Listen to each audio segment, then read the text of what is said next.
lágrimas que secamos em pedras se transformaram. Olá, amigos! Está começando o Portal de Luz, nosso encontro de todas as semanas.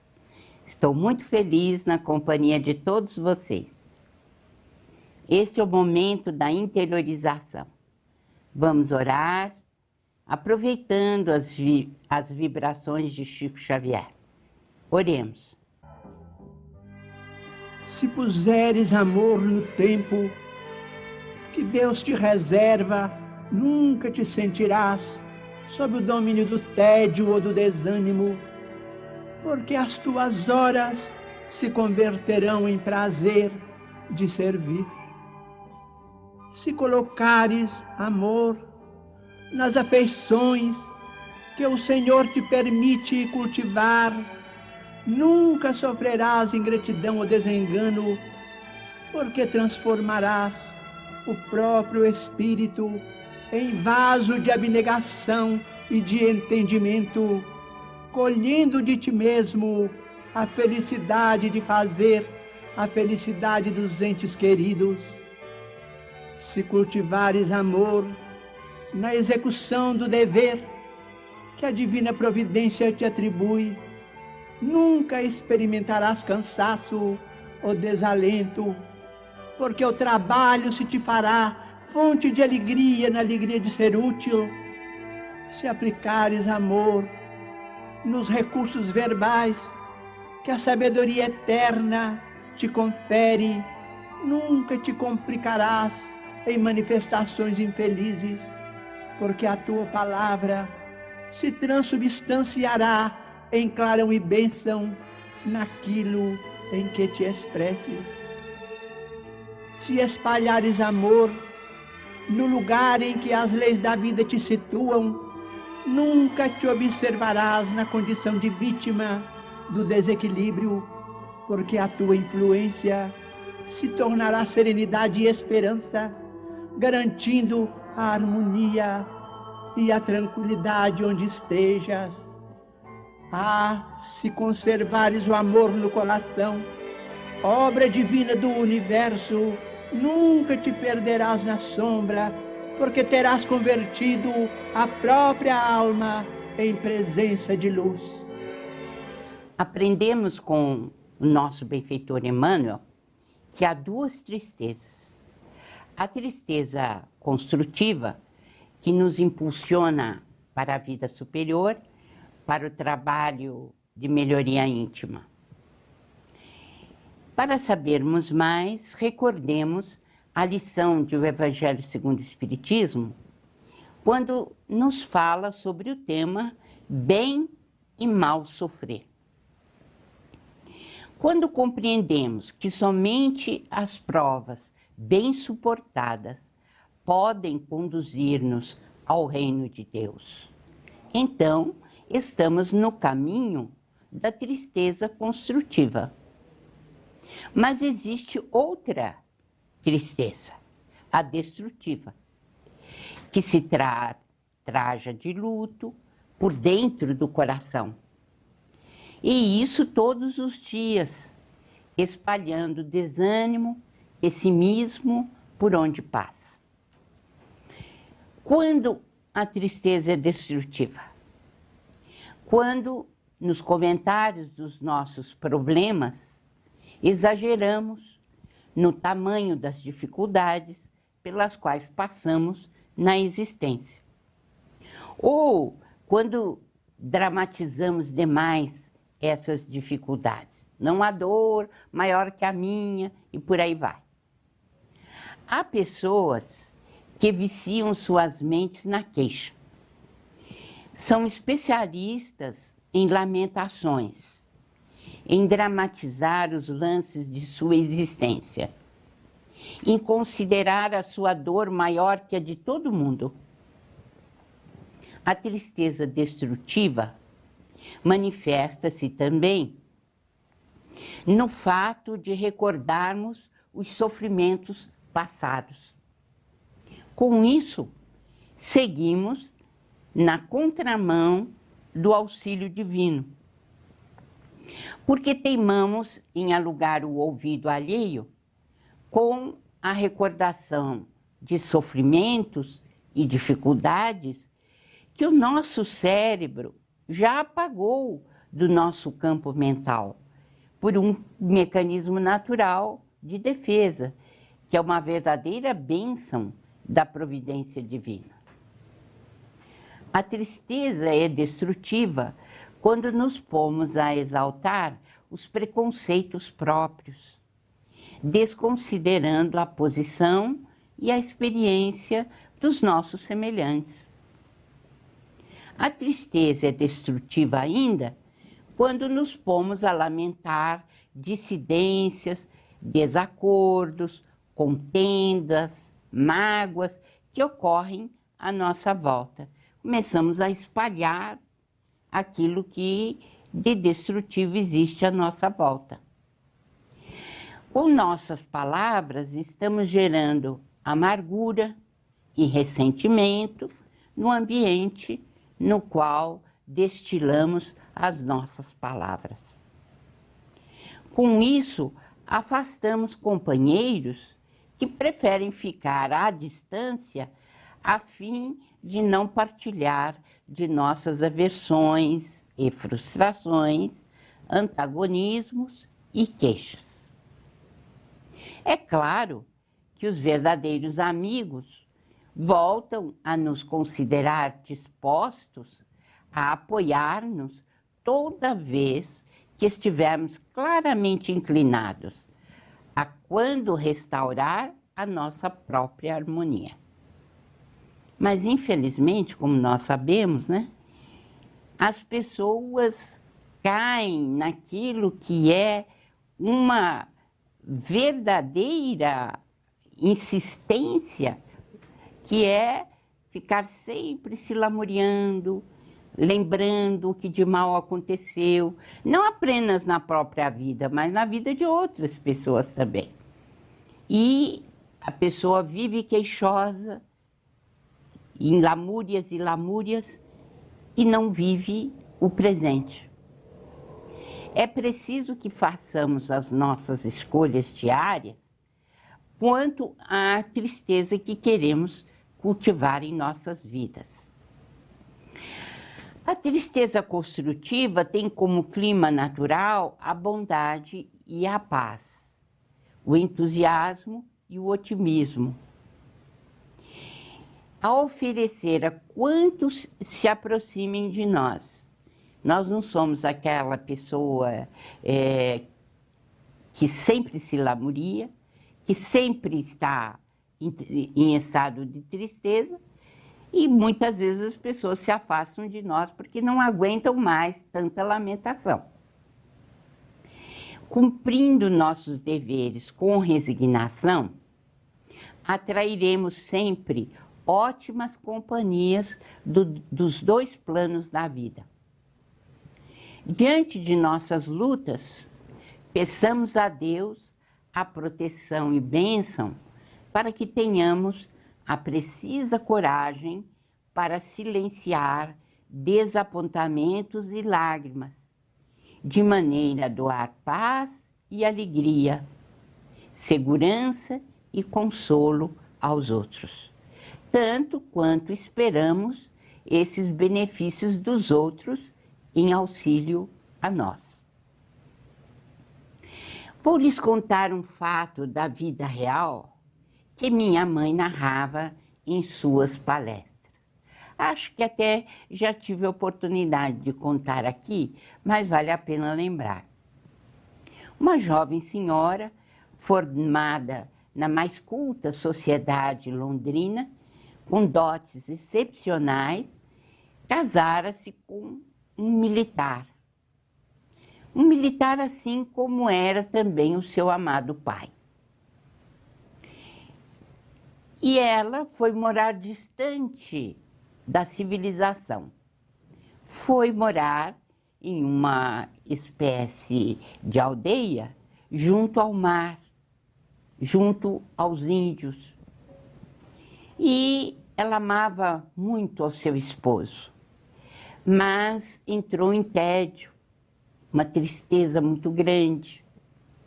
Então escreveu ao seu pai, que ficara em Londres: Papai, amo muito meu esposo, mas eu não estou aguentando esta vida que estamos levando aqui. É só o mar, a areia, os índios. Não tenho nenhuma diversificação dentro de tudo que aprendi na cultura que tive a oportunidade de usufruir quando morava em Londres. Estou pensando seriamente em voltar para a sua companhia, deixando o meu esposo, porque realmente não estou aguentando mais. O pai, então, escreveu-lhe de volta, respondeu a carta: Minha filha, não vou dizer o que você deve fazer. Apenas vou lhe contar uma história. Em uma cela viviam 2 prisioneiros. Um deles olhava para o chão do cárcere e via lama, poças de água, e queixava-se o dia todo numa tristeza sem fim.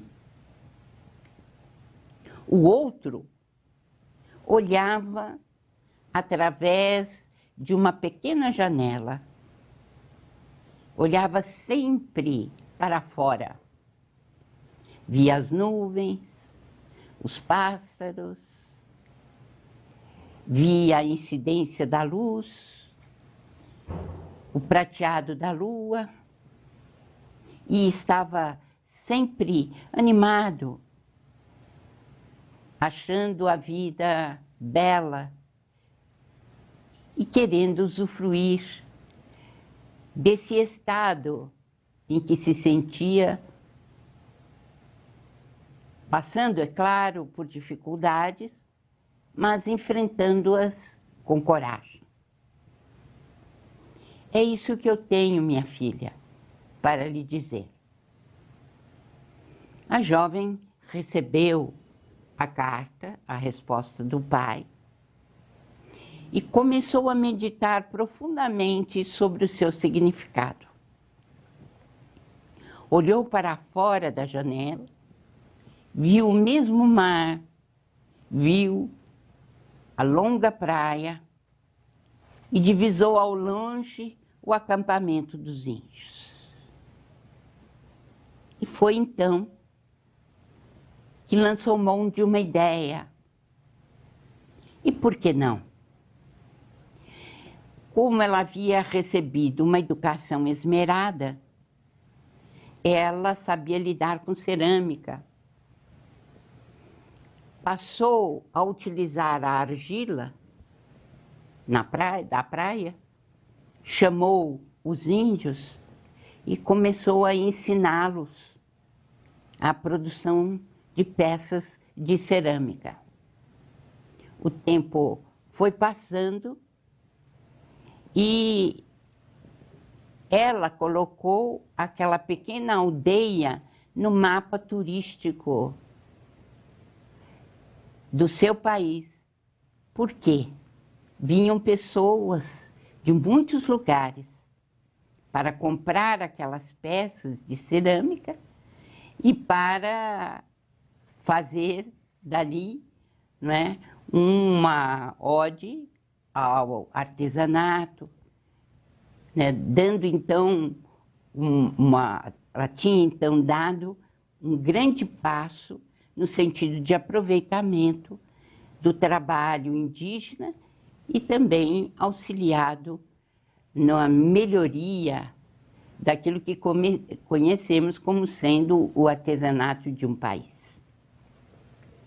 E o pai ficou extremamente satisfeito, porque o casamento de sua filha continuou, ela se sentiu mais útil, verificou que a sua tristeza, de negativa e destrutiva, passou a ser positiva, porque ela empregou as suas horas aproveitando os elementos que tinha à sua volta para modificar a paisagem mental dela própria e daqueles que estavam à sua volta.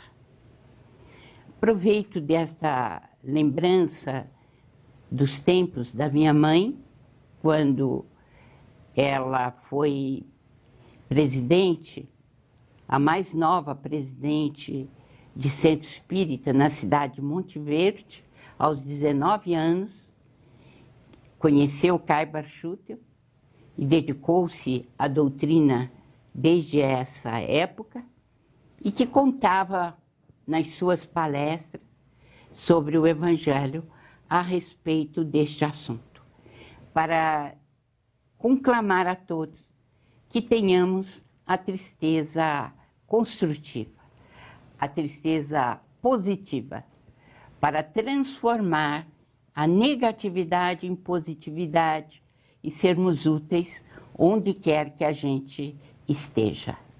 Acredito que, através do exercício mental, nós possamos modificar a cada dia a nossa vida e, sobretudo, colocando fraternidade e amor na nossa vida, sempre construiremos um mundo melhor para nós e para os outros.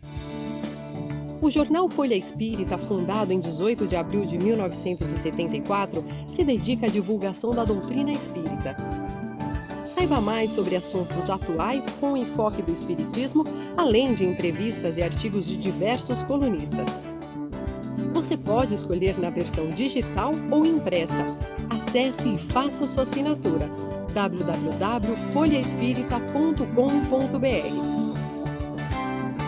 A Creche Lar do Alvorecer é uma entidade assistencial mantida pelo Grupo Espírita Kai Barchutel.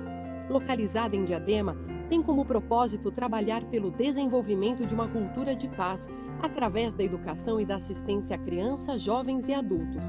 São 250 crianças atendidas diariamente.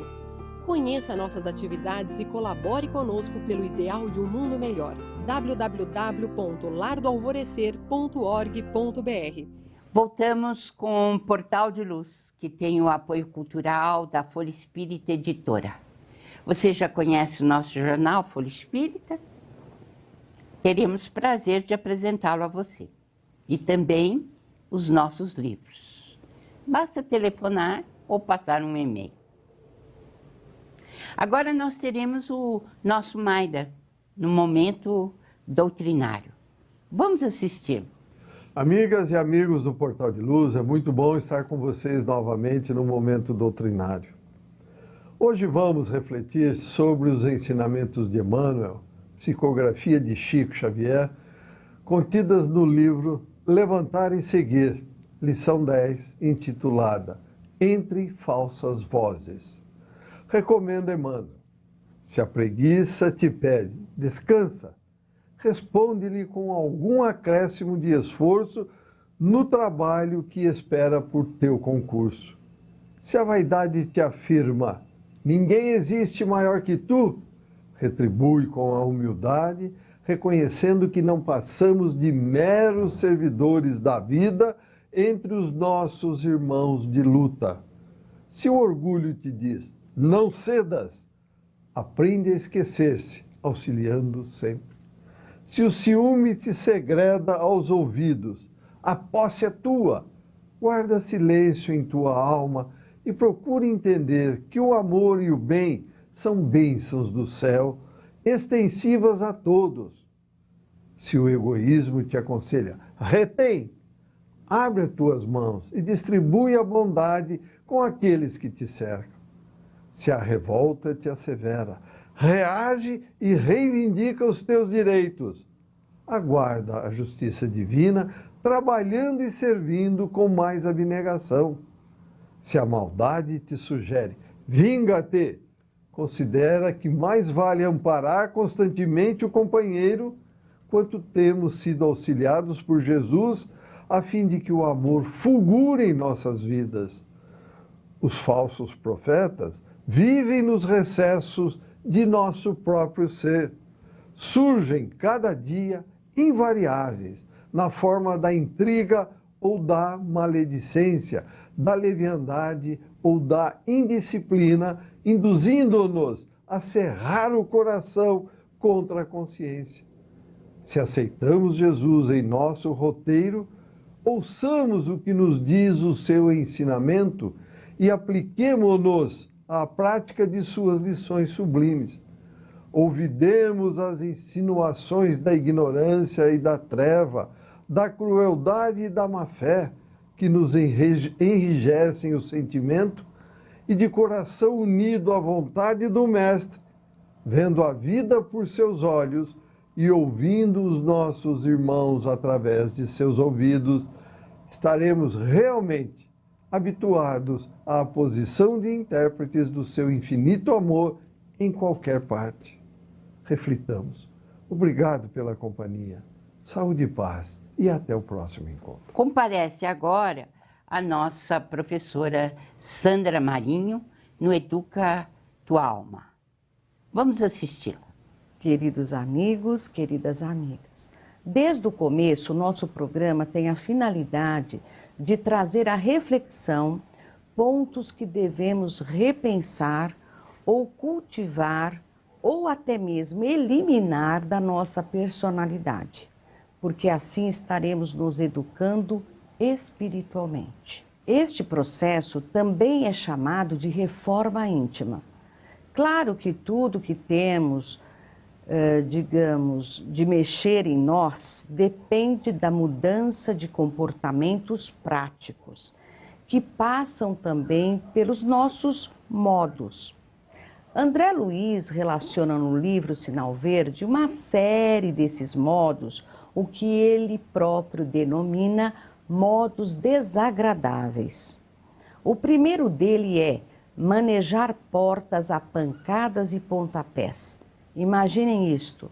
Creio que todos nós já fizemos isto ou alguém em nossa casa. É só parar para pensar na sensação gerada em quem está no ambiente. Além de grosseiro, traz para dentro do local toda a carga da violência, com todo o desajuste que ela ocasiona, com grande prejuízo que nestas ocasiões são bem reforçadas pelos irmãos desencarnados que jazem na ignorância, que se valem desse simples desequilíbrio para agirem propagando a dor e o sofrimento. Outro hábito, arrastar móveis com estrondo. Lembremos-nos que é possível se fazer tudo sem gerar grandes barulhos e quando isto for impossível, não custa nada avisar com antecedência aqueles que serão afetados pelo ruído. Um hábito que até pode passar despercebido, mas é horrível e demonstra falta de caridade. Vejamos, censurar os pratos servidos à mesa.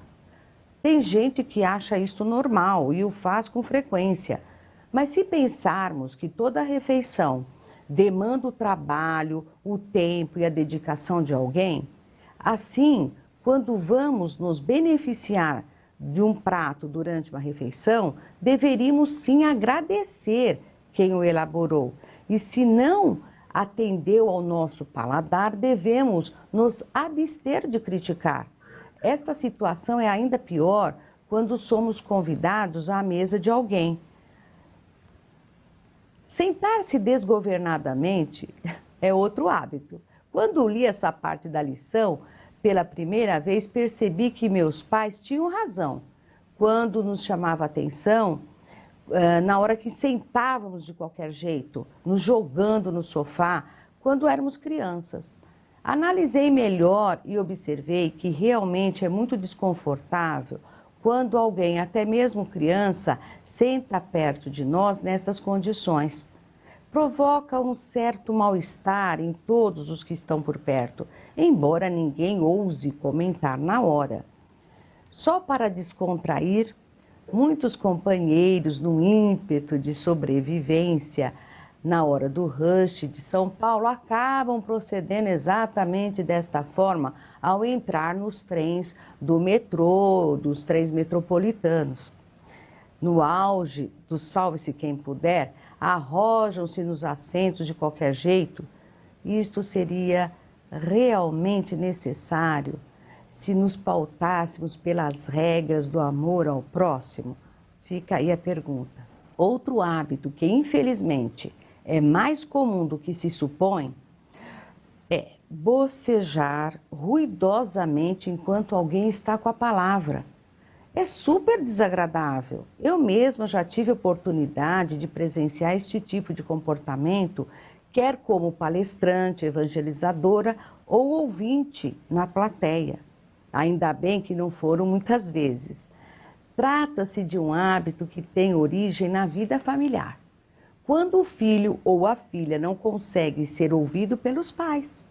Deste modo, a criança ou jovem, devido ao exemplo de casa, também não aprende a ouvir. Assim, a sua dificuldade se expressa no enfado, quando alguém tem que permanecer, além de poucos minutos, prestando atenção em algum assunto, exceto quando este assunto for muito, mas muito importante para ele. Aliás, este tem sido um dos grandes problemas enfrentados pelos professores. É verdade que, por sermos imperfeitos, nem todo o assunto nos agrada ou nos prende atenção. Entretanto, esta razão não é suficiente para procedermos com tal falta de educação e respeito com a pessoa que está com a fala naquele momento. Finalmente, outro modo desagradável, efusões afetivas exageradas em público. Acredito que todos nós já presenciamos uma cena em público em que um casal, alheio da presença dos outros circunstantes, comporta-se como se estivesse na mais perfeita intimidade. O que tem de mais, dirão alguns, tem tudo de mais. E não importa se o casal é hétero ou homossexual, a via pública e os demais ambientes públicos são de utilização geral e destinados a fins específicos, os quais não incluem, de maneira alguma, relações de intimidade sexual. Queridos amigos e amigas, analisemos os nossos modos, substituindo os desagradáveis pelos agradáveis, coerentes com o equilíbrio que almejamos ter. Até o próximo encontro. E chegamos ao fim do nosso Portal de Luz de hoje. Muito obrigada por sua companhia, foi um prazer, um grande abraço e até a próxima semana. Lágrimas que secaram.